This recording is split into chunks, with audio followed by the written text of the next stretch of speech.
Hi friends, save your time में आपका स्वागत है। आज हम आपके लिए लाए हैं उत्तल दर्पण के लिए यू वी और एफ में संबंध कैसे ज्ञात करते हैं। तो सबसे पहले हम एक उत्तल दर्पण बनाते हैं। देखिए फ्रेंड्स, ये उत्तल दर्पण है। उत्तल दर्पण माना है, देखिए M1 और M2 जो है एक उत्तल दर्पण है। उत्तल दर्पण है और ओ डैश जो है एक वस्तु रखी गई है, ठीक है। और ये जो है ध्रुव P है, ये फोकस F है और ये वक्रता केंद्र C है, ठीक है। अब क्या होता है, जो वस्तु रखी जाती है उससे दो किरणें चलती है। पहली किरण चलने वाली पहली किरण जो है दर्पण से टकराती है और टकराने के बाद देखिए ये मुख्य फोकस से जाती हुई प्रतीत हो रही है, ठीक है। और दूसरी किरण जो होती है वक्रता केंद्र से जाती है, तो वक्रता केंद्र से जाती हुई प्रतीत हो रही है। और परावर्तन के नियम के अनुसार जो किरणें वक्रता केंद्र से जाती है वो उसी मार्ग में वापस लौट आती है। तो इधर से जा रहा है और इधर से ही वापस लौट आ रहा है। इसके बाद देखिए ये दोनों बिंदुएं एक दूसरे को कहाँ पर काटती हैं, आई डैश पे काटती हैं। तो जहाँ पर ये आई और आई डैश इस वस्तु ओ डैश का सीधा प्रतिबिंब प्राप्त होता है, ठीक है। तो अब हम सबसे पहले हम इसमें दो त्रिभुज लेंगे और जो कि दोनों समरूप होंगे, ठीक है। तो सबसे पहले देखिए ओ डैश सी, ये एक त्रिभुज हमारा यहाँ से लेकर यहाँ तक हो गया बड़ा सा। इसको हम लिख लेते हैं, ठीक है। इसको हम लिखते हैं त्रिभुज ओ डैश सी और त्रिभुज, एक त्रिभुज ये हो गया फ्रेंड्स। अब ये दूसरा त्रिभुज ये लेंगे आई डैश सी, ठीक है। त्रिभुज आई डैश सी, ठीक है। और ये दोनों त्रिभुज क्या हैं, देखिए फ्रेंड्स, देखने में एक जैसे ही हैं, अर्थात ये दोनों त्रिभुज समरूप होंगे। मतलब कि अगर कोई भी चित्र दो त्रिभुज हैं, जैसे मान लीजिए दोनों के एक कोण और दो भुजा बराबर हैं, या दो कोण या दो भुजा बराबर होंगे, तब जाके वो दोनों त्रिभुज समरूप होंगे, ठीक है। तो जैसे एक त्रिभुज ये हो गया, अब छोटा वाला त्रिभुज ऐसे है। तो देखिए दोनों क्या है, इस पे भी एक 90 डिग्री का कोण है और इस पे भी एक 90 डिग्री का कोण है। और जाके फ्रेंड्स देखिए दोनों इसमें भी जाके एक कोण ये जाके अगर 60 डिग्री तो 30 डिग्री होगा, ये भी 30 डिग्री का है, ठीक। तो ये दोनों क्या हैं, समरूप हैं। तो हम क्या लिखेंगे यहाँ पर ओ डैश सी और त्रिभुज आई डैश सी समरूप हैं, ठीक है। समरूप हैं, ठीक है। अब इसमें क्या होता है, समरूप में क्या होता है कि जो लंब होता है, एक का लंब बटे दूसरे का लंब इक्वल टू पहले वाले का आधार और दूसरे वाले का आधार। तो इसमें सबसे पहले हम बड़े वाले त्रिभुज का लंब लेते हैं। तो बड़ा वाला त्रिभुज हमारा क्या है, ओ डैश, ये हमारा इसमें लंब है। तो हम क्या करेंगे, यहाँ पर लिखेंगे ओ डैश बटे, और छोटा वाला त्रिभुज का लंब क्या होगा, यहाँ से देखिए ये छोटा वाला त्रिभुज है, इसका लंब क्या है, आई डैश। तो हम यहाँ लिखते हैं ओ डैश बटे आई डैश बराबर का चिन्ह लगाएंगे। उसके बाद जाके फिर देखिए इस बड़े वाले त्रिभुज का आधार क्या होगा, ओ सी, ठीक है, ओ सी। तो यहाँ पर लिखेंगे ओ सी बटे छोटे वाले त्रिभुज समरूप त्रिभुज का आधार क्या होगा, आई सी। ये छोटा वाला त्रिभुज है हमारा, तो यहाँ से क्या हो जाएगा, आई सी। तो इसको हम लिख लेते हैं आई सी, ठीक है। अब इसको हम समीकरण 1 बना लेते हैं। इसके बाद क्या आता है फ्रेंड्स, अब दूसरा त्रिभुज हम लेते हैं एक, देखिए ANF, एक त्रिभुज ये हो गया समरूप में, और दूसरा त्रिभुज क्या हो गया, आई डैश एफ। ये त्रिभुज इतना बड़ा वाला और ये छोटा वाला त्रिभुज, ठीक। तो इसको लिखते हैं त्रिभुज ANF और त्रिभुज आई डैश एफ समरूप हैं, ठीक है। तो समरूप में वही फिर से जैसे पहले हम लगाए हैं वैसे इसमें भी करेंगे। तो इसमें भी जाके AN जो है इसका लंब है, बड़े वाले त्रिभुज का लंब AN और छोटे वाले त्रिभुज का लंब आई डैश। यहाँ भी लिखेंगे AN बटे आई डैश बराबर। उसके बाद देखिए फ्रेंड्स, इसमें जाके इसका जाके जो बड़े वाले त्रिभुज का आधार है होगा क्या होगा, NF। तो NF लिखेंगे यहाँ से NF बटे, और इस छोटे वाले त्रिभुज का आधार क्या होगा, IF, ठीक है। यही हमारा छोटा वाला त्रिभुज है इतना सा, तो इसमें IF हो गया हमारा इसका आधार, ठीक है। अब देखिए फ्रेंड्स, ये जो AN है यहाँ पे अगर आप ध्यान से देखेंगे तो ये इसकी AN की लंबाई कितनी होगी, ओ डैश के बराबर, जो वस्तु के बराबर ही तो है। देखिए तो हम क्या लिख सकते हैं, चूँकि O dash equal to A N, मतलब ए एन जो है ओ डैश के इक्वल है, तो हम यहाँ पर क्या लिख सकते हैं, ए एन के स्थान पे ओ डैश लिख सकते हैं। तब हम यहाँ पर क्या करेंगे, लिखेंगे O dash upon I dash equal to क्या हो जाएगा, N F upon I F. अब देखिए फ्रेंड्स, यहाँ से हम क्या करेंगे, ये एक समीकरण ये हमारा हो गया दूसरा समीकरण। अब यहाँ पर हम देखिए इसमें भी ओ डैश बटे आई डैश है, और इसमें इस समीकरण में भी ओ डैश और बटे आई डैश है। ठीक है, तो हम क्या करेंगे, यहाँ से लिख सकते हैं समीकरण 1 और समीकरण 2 से। तो लिखते हैं समीकरण 1 और समीकरण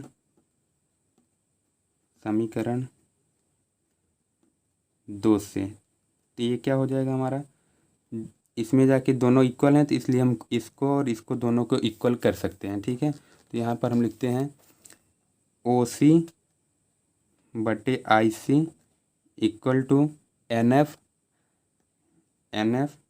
अपान आई एफ। ठीक है फ्रेंड्स, ये हो गया। अब देखिए अगर ये एन एफ है, अगर यहाँ से हम ध्यान से देखते हैं, अगर हमारा जो ये दर्पण है, ये दर्पण अगर हमारा इसका द्वारक जो होगा छोटा सा होगा, मतलब अगर अभी इतना बड़ा है और इसको अगर हम छोटा सा इतना बनाएंगे, तो ये जो यन होगा इसके एकदम करीब होगा, मतलब कि इसको हम नगण्य मान सकते हैं, इतना करीब होगा। तब हम क्या लिखेंगे, यदि दर्पण का द्वारक दर्पण का द्वारक मतलब दर्पण का मुंह ही होता है। ठीक है, दर्पण का द्वारक अत्यंत छोटा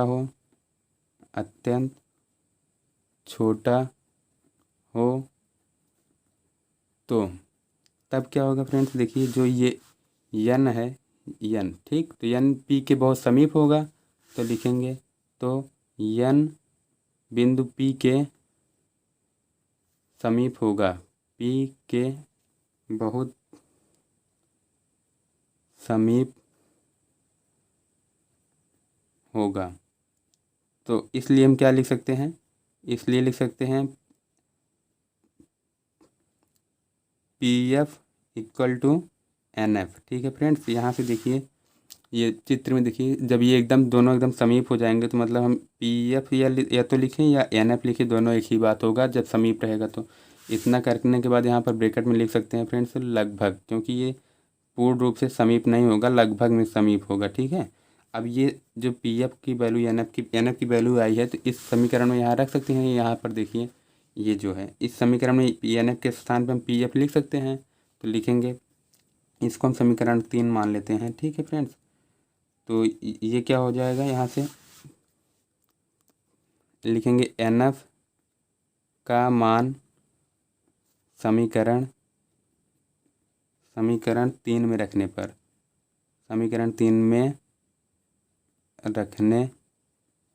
जब समीकरण 3 में रखेंगे तो हमारा क्या बनेगा, समीकरण ओ सी बटे आई सी इक्वल टू, ये हमारा समीकरण 3 था फ्रेंड्स। ठीक है, आई एफ, ये समीकरण 3 है। अब इसमें हम क्या करेंगे, एन एफ के स्थान पे क्या रखेंगे, पी एफ। ये हमारा क्या हो जाएगा, ओ सी बटे आई सी बराबर एन एफ के स्थान पे जब पी एफ रख देंगे तो ये पी एफ बटे आई एफ हो जाएगा। ठीक है, अब क्या करेंगे फ्रेंड्स, हम सबको तोड़ेंगे। ठीक है, जैसे कि ये ओ सी है, तो ओ सी को 2 पार्ट में हम कैसे तोड़ सकते हैं, चित्र में अच्छे से आप समझिए। यहाँ पर देखिए हमारा क्या है, ये ओ सी है पहले, ठीक, तो ओ सी हमारा कहाँ कहाँ ढूंढते हैं, ये रहा ओ सी, ओ और सी। इसको हम क्या लिख सकते हैं, अगर हम ओ पी को और पी सी को जोड़ें, ठीक है, तो फ्रेंड्स अगर हम ओ पी और पी सी को जोड़ेंगे तो हमारा क्या हो जाएगा, ओ सी पूरा हो सकता है। तो यहाँ पर क्या लिखेंगे, यहाँ पर हम लिखेंगे O P plus P C. ठीक है, बटे अब आई सी को हम क्या लिख सकते हैं, यहाँ से देखिए फ्रेंड्स, आई सी को हम क्या लिख सकते हैं, अगर हम पी सी यहाँ से लेकर यहाँ तक की दूरी में से, अगर हम यहाँ से लेकर यहाँ तक की दूरी में हम इसको घटाते हैं तो हमारा क्या प्राप्त हो जाता है, P C minus P I करते हैं तो हमारा आई सी प्राप्त हो जाएगा। तो हम यहाँ पर क्या लिखते हैं, आई सी के स्थान पे क्या लिखेंगे, पी सी माइनस, देखिए ध्यान से, पी सी। अगर पी सी में से हम पी आई को घटा देते हैं तो हमारा यही तो बचेगा आई सी। तो यहाँ पर लिखेंगे P C minus P I. ठीक, अब इक्वल टू, अब पी एफ को क्या लिखेंगे, पी एफ तो ऐसे ही रहेगा, पी एफ को नहीं तोड़ते हैं। ठीक है, तो यहाँ पर हम पी एफ ही लिख देते हैं, P F upon I F के स्थान पर क्या लिखेंगे, आई एफ को, देखिए आई और एफ को हम क्या लिख सकते हैं, अगर हम पी एफ में से पी आई को घटा दें तो हमारा आई एफ प्राप्त हो जाएगा। तो यहाँ लिखेंगे क्या, P F minus P I. ठीक है, पी आई। अब जो जो दिया तोड़े हैं, तोड़ने पे हमारी जो वैल्यू आई उसको रखते हैं। ठीक है, अगर हम देखिए ओ पी को देखते हैं तो ओ पी मतलब ये ध्रुव ओ है, ओ सॉरी ये ध्रुव पी है, और ये जो ओ है वस्तु है, मतलब ध्रुव पी से वस्तु की दूरी। अब देखिए फ्रेंड्स, ये जो दर्पण से अगर हम दाईं ओर दूरी को नापते हैं तो जाके हमारा जो चिन्ह होता है वो प्लस के साथ लिखा जाता है। दाईं तरफ इधर प्लस लिखेंगे और इस साइड जाके माइनस लिखेंगे। तो हमारा ये जो दूरी नापा जा रहा है पी ओ या ओ पी को हम यहाँ से इस तरफ नाप रहे हैं, मतलब बाईं तरफ नापी जाने वाली दूरी को हम किससे लिखेंगे, ऋणात्मक चिन्ह से। अब चूंकि ये वस्तु है तो वस्तु की दूरी को हम यू से व्यक्त करते हैं, तो यहाँ से लिख दिए यू और ऋण के साथ। ठीक, तो ओ पी के स्थान पे हम क्या लिख सकते हैं, माइनस यू प्लस। अब पी सी को देखिए, पी सी का दूरी क्या लिखेंगे हम, पी से मतलब दर्पण का ध्रुव पी है और सी वक्रता केंद्र है, तो ध्रुव और वक्रता केंद्र के बीच की दूरी को हम क्या किससे व्यक्त करते हैं, आर से। चूँकि ये दर्पण के दाईं तरफ है तो दाईं तरफ नापी जाने वाली दूरियां पॉजिटिव चिन्ह के साथ लिखी जाती हैं, तो यहाँ पर लिखेंगे प्लस आर। ठीक, फिर पी सी आ गया, फिर से पी सी, फिर पी सी के स्थान पर क्या लिख सकते हैं हम, प्लस आर। ठीक, यानी कि आर, फिर minus P I. P I क्या है, देखिए ये हमारा बिंदु पी से दर्पण का ध्रुव पी और आई से प्रतिबिंब की। ठीक, तो प्रतिबिंब यहाँ पर बन रहा है, तो यहाँ से लेकर यहाँ तक की दूरी को हम किससे व्यक्त करते हैं, वी से। और चूंकि इधर दाईं तरफ नापा गया है इसलिए इसका चिन्ह क्या होगा, धनात्मक। तो यहाँ पर हम पी आई के स्थान क्या लिख सकते हैं, प्लस वी। ठीक है, अब बराबर का चिन्ह, पी एफ को क्या लिख सकते हैं, पी एफ को हम लिख सकते हैं दर्पण का ध्रुव पी और फोकस एफ तक की दूरी को हम किससे व्यक्त करते हैं, प्लस एफ। तो यहाँ पर क्या लिखेंगे, एफ। ठीक, प्लस लिख सकते हैं, कोई मतलब प्लस को लिखना जरूरी नहीं होता इसलिए प्लस नहीं लिखा जाता। ठीक है, अपान पी एफ को फिर क्या लिखेंगे, एफ, फिर माइनस पी आई। पी से क्या होगा, दर्पण का ध्रुव पी और आई से प्रतिबिंब, तो दर्पण का ध्रुव और प्रतिबिंब के बीच की दूरी को किससे व्यक्त करते हैं, वी से। तो यहाँ पर लिख देंगे वी। ठीक, अब क्या करेंगे, इसका तिर्यक गुणा कर लेंगे, इसका अंश इसके अंश को इसके अंश हर से और इस हर को इसके अंश से गुणा करेंगे। तिर्यक गुणा का मतलब यही होता है। तो यहाँ पर क्या आ जाएगा हमारा, माइनस यू प्लस आर, फिर अगले ब्रैकेट में F minus V equal to, ये इसका इसमें गुणा करेंगे तो एफ, फिर गुणा का चिन्ह, इसके बाद आर माइनस वी। अब देखिए अगर इसका माइनस और इसका प्लस गुणा करेंगे तो माइनस और प्लस माइनस, और यू एफ का गुणा करेंगे तो यू एफ, और माइनस अगर माइनस का गुणा करेंगे तो प्लस हो जाएगा, और यू का विम करेंगे तो यू वी। यहाँ पर प्लस, यहाँ भी प्लस है तो प्लस और प्लस का गुणा क्या हो जाएगा, प्लस, और आर और एफ का गुणा करेंगे तो आर एफ हो जाएगा। ठीक, फिर जाके यहाँ से देखिए इसका जाके प्लस और माइनस का चिन्ह हटाएंगे तो क्या लिखेंगे, माइनस, और आर को वी में गुणा करेंगे तो आर वी हो जाएगा, सॉरी ये आर वी हो जाएगा। ठीक, फिर बराबर का चिन्ह एफ का आर में गुणा करेंगे तो यहाँ से एफ आर या आर एफ लिख सकते हैं। ठीक है, आर एफ, फिर माइनस में गुणा करेंगे एफ वी। ठीक, अब एक चीज़ फ्रेंड्स देखिए यहाँ पर क्या होता है, फोकस दूरी और वक्रता त्रिज्या में क्या संबंध होता है, फोकस दूरी और वक्रता त्रिज्या में क्या संबंध होता है, हमारा एफ बराबर आर बाई टू होता है। यहाँ पर हम लिख सकते हैं फोकस दूरी और वक्रता त्रिज्या के लिए एफ बराबर आर बाई टू, यही हमारा रिलेशन होता है। तो यहाँ से हम आर की मान अगर निकालेंगे तो ये आर का मान यहाँ से क्या आएगा, टू एफ। ठीक है, ये फोकस दूरी और वक्रता त्रिज्या में संबंध होता है। तो यहाँ से हम क्या करेंगे, आर की वैल्यू जाके इसमें रखेंगे। ठीक है, जहाँ जहाँ आर है वहाँ पर हम क्या लिख देंगे, टू एफ। यहाँ से हमारा क्या हो जाएगा, minus U F plus U V अब यहाँ पे प्लस का चिन्ह और यहाँ पर देखिए आर है तो आर के स्थान पर क्या रखेंगे 2f और यहाँ पर पहले से एक f है तो मतलब इंटू f। ठीक, फिर यहाँ पर आर के स्थान पे 2f इंटू वी, इंटू का मतलब गुणा का चिन्ह होता है। ठीक है, फिर यहाँ पर भी 2f लिखेंगे 2f इंटू एफ और यहाँ पर माइनस का चिन्ह एफ वी। ठीक है, अब देखिए यहाँ भी 2f, ये दोनों का आपस में गुणा हो जाएगा तो क्या हो जाएगा uf plus V plus 2f, इन दोनों का गुणा करेंगे तो एफ स्क्वायर हो जाएगा, माइनस 2f, इन दोनों का गुणा करेंगे तो एफ भी हो जाएगा। यहाँ क्या हो जाएगा 2f square minus F we. अब देखिए ये भी प्लस में है ये भी प्लस में है, ये से ये कट जाएगा। ठीक है, अब क्या करेंगे ये इस एफ वी को इस एफ वी की तरफ भेज देंगे। ठीक है, तो यहाँ पर हमारा क्या हो जाएगा U F plus U V बराबर, यहाँ पर क्या है माना एफ वी, अगर इसको हम इस तरफ भेजते हैं तो ये हमारा प्लस में हो जाएगा तो 2f v। अब ये दोनों घट जाएंगे। ठीक है, जब घट जाएंगे तो क्या हो जाएगा हमारा ये यही रहेगा U F plus U V equal to, यहाँ पे घटाएंगे तो हमारा क्या हो जाएगा एफ वी। ठीक है, अब क्या करेंगे दोनों पक्षों में यू बी एफ से भाग देने पर, यू बी एफ, ये एफ है सॉरी फ्रेंड्स, एफ से भाग देने पर अब क्या लिखेंगे यहाँ पर जो ये समीकरण दिया गया इसको लिख लेंगे माइनस यू एफ।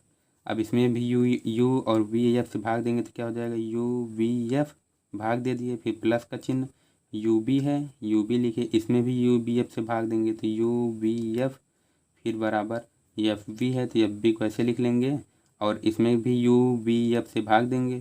ठीक है, अब देखिए यहाँ पर जो जो कट रहा है काट देते हैं, यू से यू कट गया, एफ से एफ कट गया, यहाँ पर यू वी से यू बी कट गया, यहाँ पर एफ से एफ कट गया, वी से वी कट गया। ठीक है, तो ये क्या हो जाएगा -1/v। ठीक है, और plus 1/f equal to 1/u। ठीक है, अब जाके देखिए फ्रेंड्स ये माइनस में है, इसको हम इस तरफ भेज देते हैं बराबर के, तो क्या हो जाएगा 1/f इक्वल टू 1/u और ये इधर आएगा तो क्या हो जाएगा प्लस 1/v।